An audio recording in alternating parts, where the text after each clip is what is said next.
right, well, this is Dr. Khalfani, and I'm excited to bring on my guest, Pali Lehohla, a friend of mine for almost 20 years now from South Africa.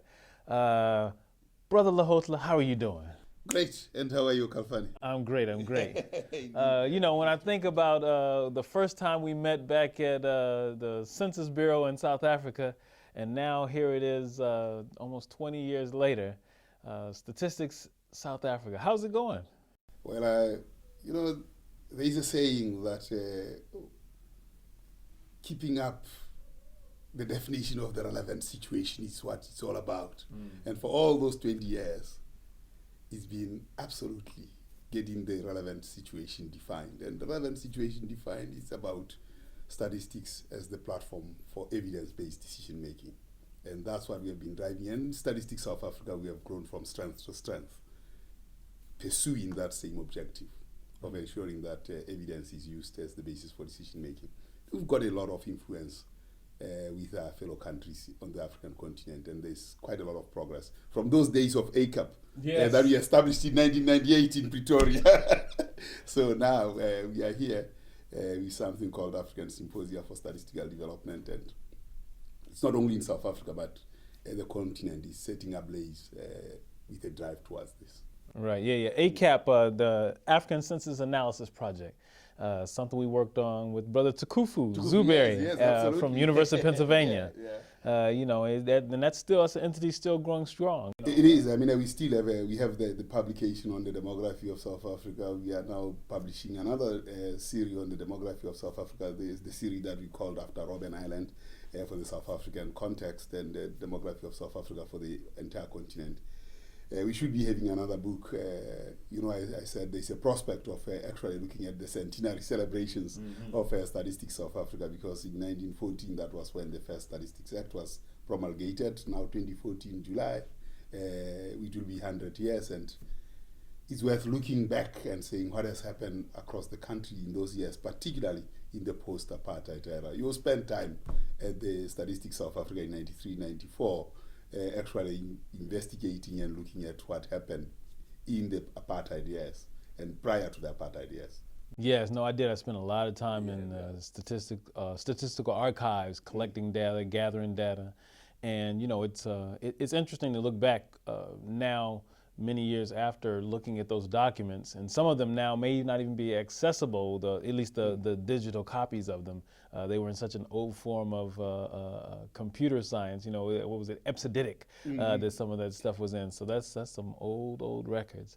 When you look at the history of what you do, and you think back into being in Botswana, and now being at Statistics South Africa, how do you see the trend, not only the transitions, but the contrast for what you aim to do at that time and what you aim to do today? Well, my getting to Botswana was an accident. I mean, I was going to Botswana, running away from Lesotho. Africa is always having its interesting moments.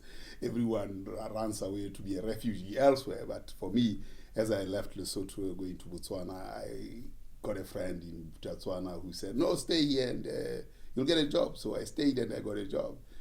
So primarily from that accident of statistics, I went in Bob, and it was an environment that gave me an opportunity to put my teeth into the work that I do now. Paradoxically, those days it was a homeland and a pariah, but still it provided some opportunity to do things that you could do. Amongst those was my first experience on a census in '85 that I ran. And that particular census was very interesting in that we used to work with South Africa. I mean, South Africa was balkanized into homelands and white South Africa. So in terms of plans, you had to plan jointly. So the very first meeting we had with them on the joint plan, I said, well, our questions are not compatible. So they told me that with your long questionnaire, we will not support you. I said, fine, I don't need your support.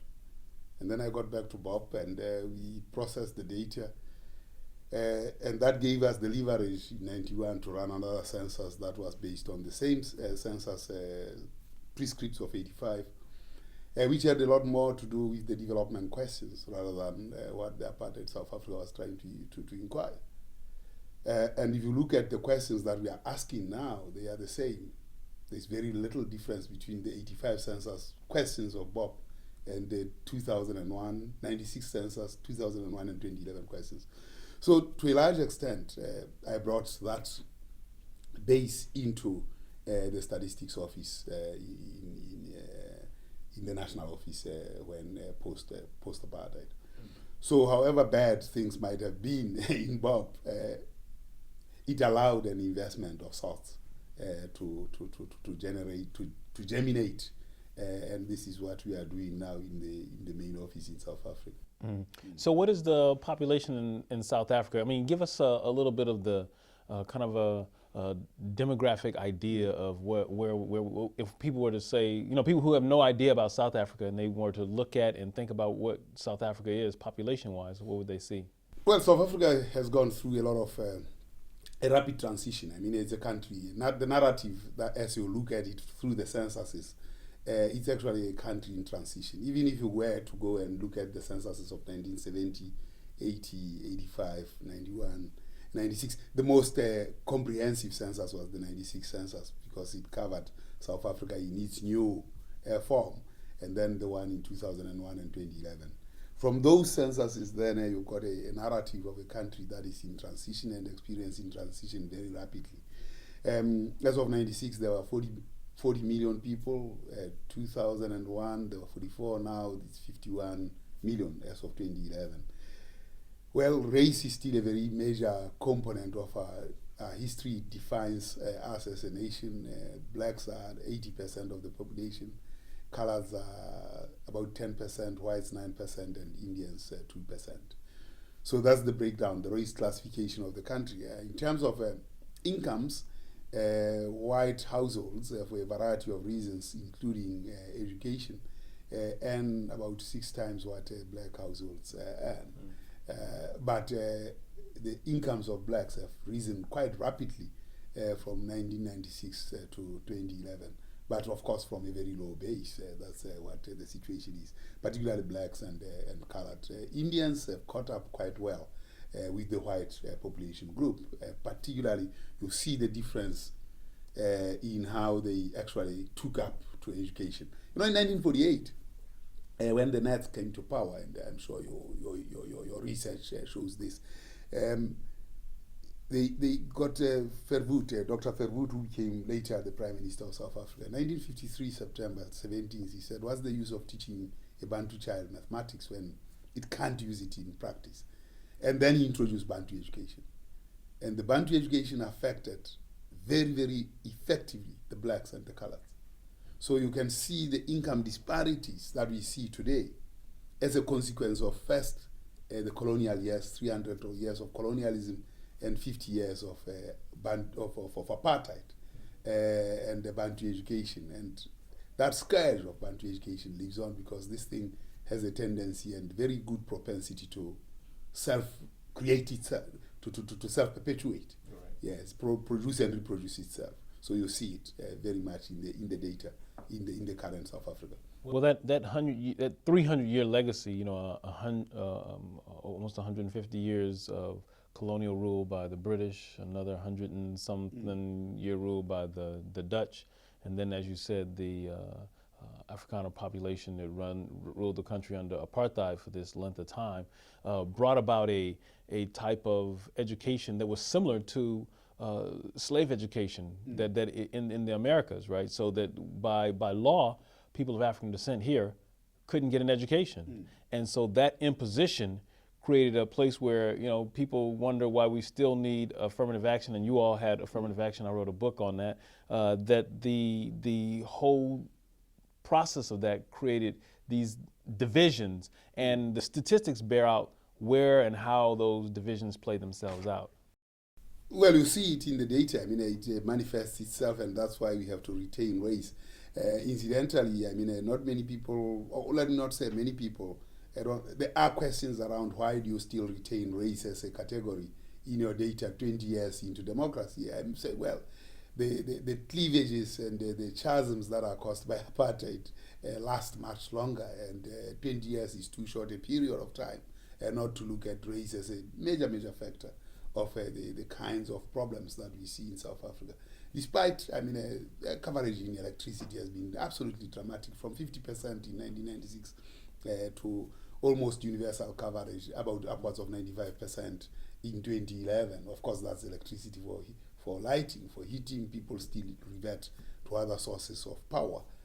Water coverage is also very good, and so your Millennium Development Goals have largely been rapidly achieved in South Africa. But of course, when you look at education, it is still the quality of education. Very few people manage to do mathematics, particularly amongst the blacks.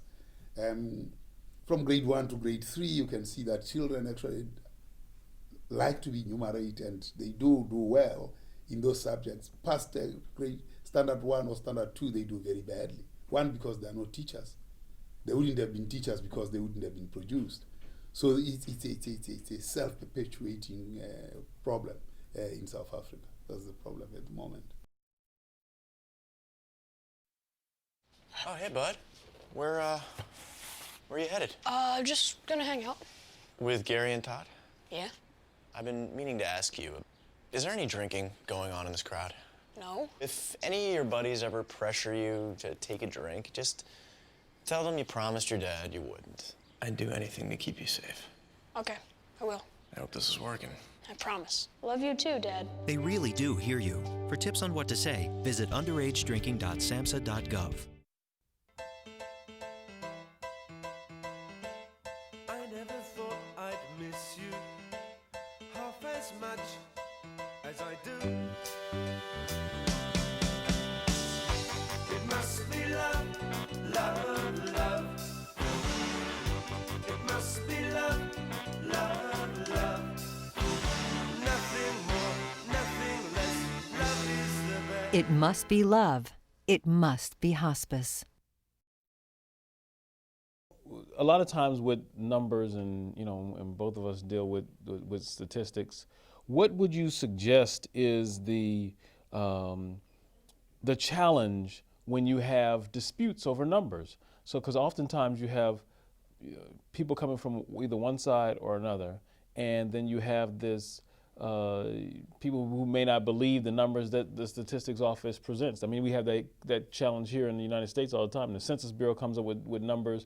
Officially, the Congress and the Senate won't use the numbers, the adjustments for the undercount, and so therefore we have these numbers that people say, well, they don't represent us. And so how do you deal with that? It's a very interesting problem. I'm sure it's a universal problem of how the numbers are used. We have a saying that like a drunken man who uses a lamppost for support, some people use statistics for that kind of situation instead of leaving the numbers to tell the truth, and then they can see how they can adjust and improve the policy.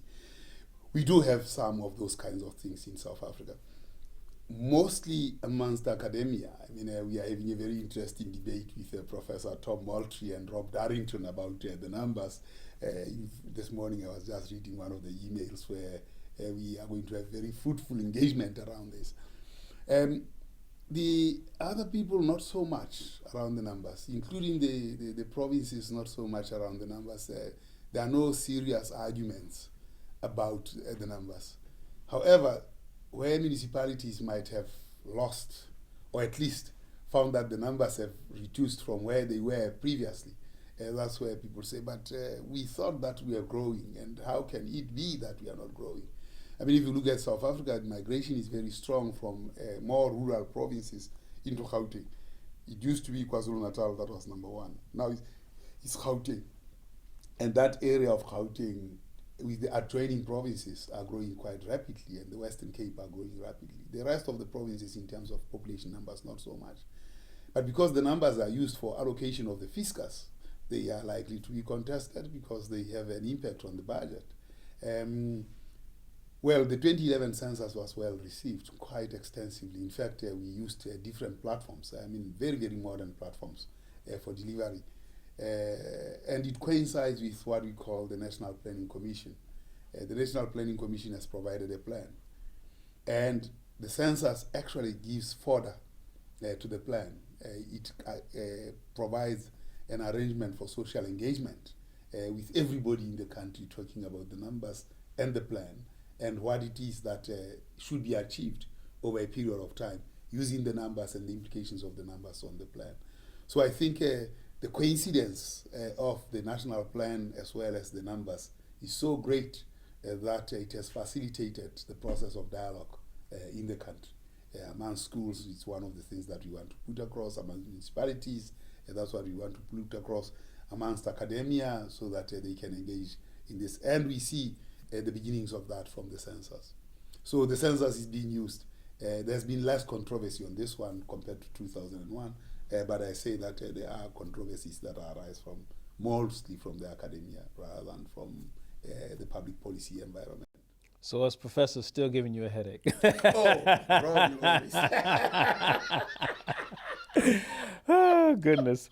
Well, when I think about this also, I wanted to think about what brings you to the U.S. You here you're representing Statistics South Africa, the Statistician-General. How do what you do in South Africa relate to your counterparts here in the United States? Well, the United Nations Statistics Commission is one of the 10 professional commissions, and it's one of the oldest, established in 1947. After the United Nations was established, the League of Nations was replaced with the United Nations, UN, by the United Nations. And one of the commissions, which is very professional, is the Statistics Commission.